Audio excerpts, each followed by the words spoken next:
Tucson was almost born as an N line. While we were designing the base car, before even thinking about the sporty version, we all noticed that it had naturally become so sporty that we had to calm the game. And while doing this, we already had actually the elements to spice it up for the N line version. So we only simply made it more stable, improved the stance of the vehicle by playing with the horizontal elements, and also by pushing the elements as far out as possible to really emphasize the stance of the vehicle. The grille became more horizontal, and all the details, while darkening them, also became from a less triangular and more trapezoidal shape. So that all contributed to this more, let's say, muscular perception you have from the car. The first thing you will notice while looking at the side is the integration of all the contrasted parts in body color. With this, we basically put the emphasis on less utility and more sports.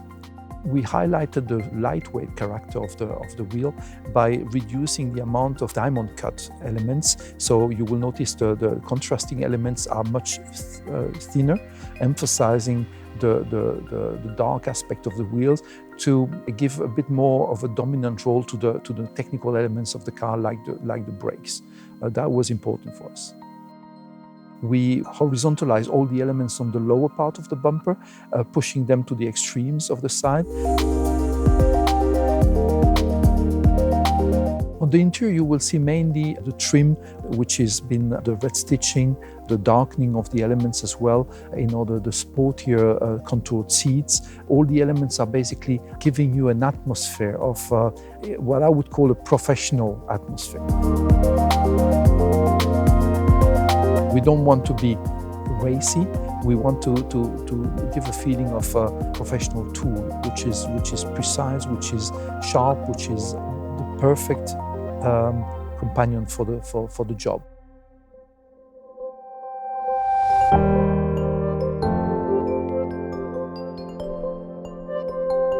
The all-new Tucson, also the Tucson N Line, has plenty of human-oriented technologies.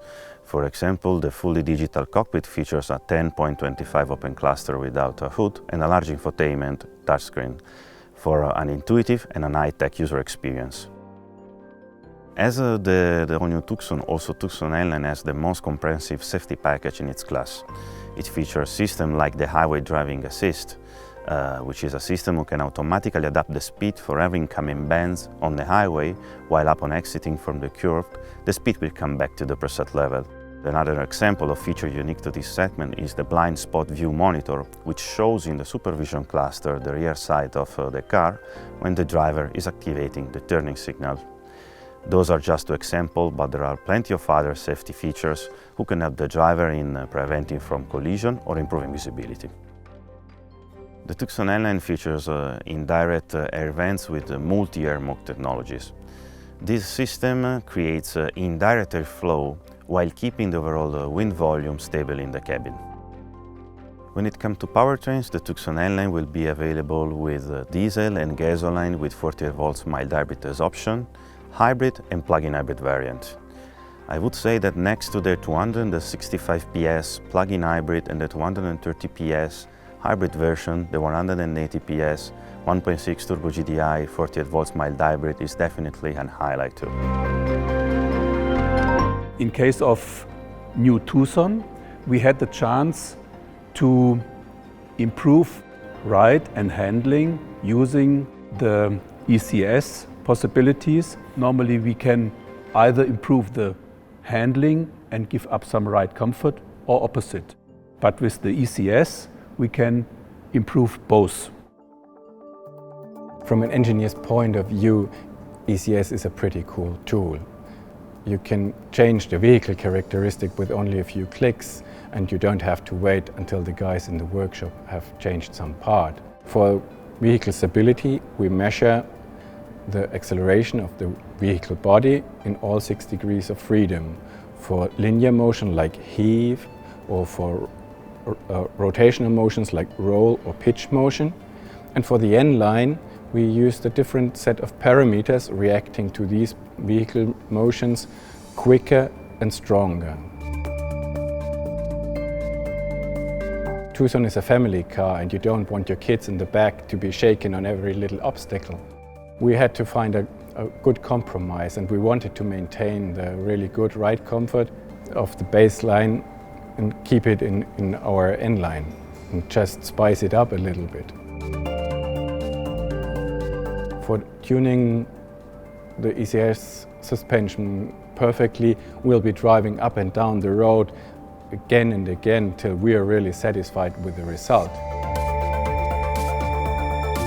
Compared to the base model, the N line is more firm, has a better body control and roll control.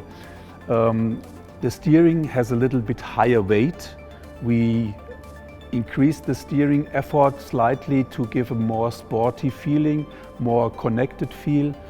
And in the sports mode, we focused on a still good ride comfort. The steering in the sports mode is more centered, what we call a V shape. So the steering feels more precise, and then it gives a more agile feeling with more flat effort increase in the off-center.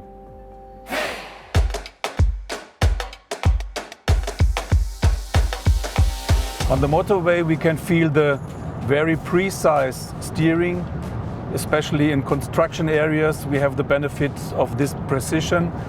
With the N line we have a better roll control, so when you do some lane changes the roll is better controlled, and of course in sports mode even more.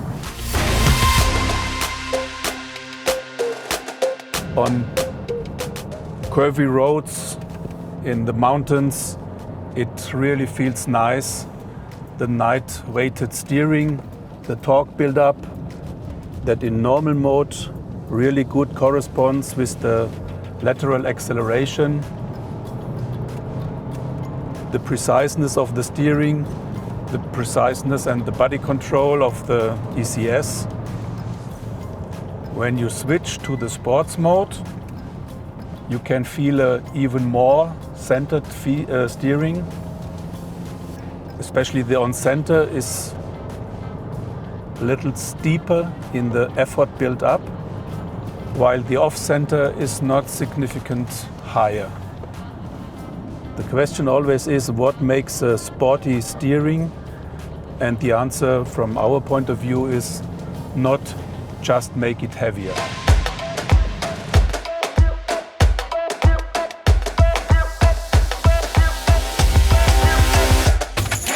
The section we will come now is also quite demanding for the suspension overall because it's a really bad road. But the car feels solid and well controlled, and you only have fun to drive.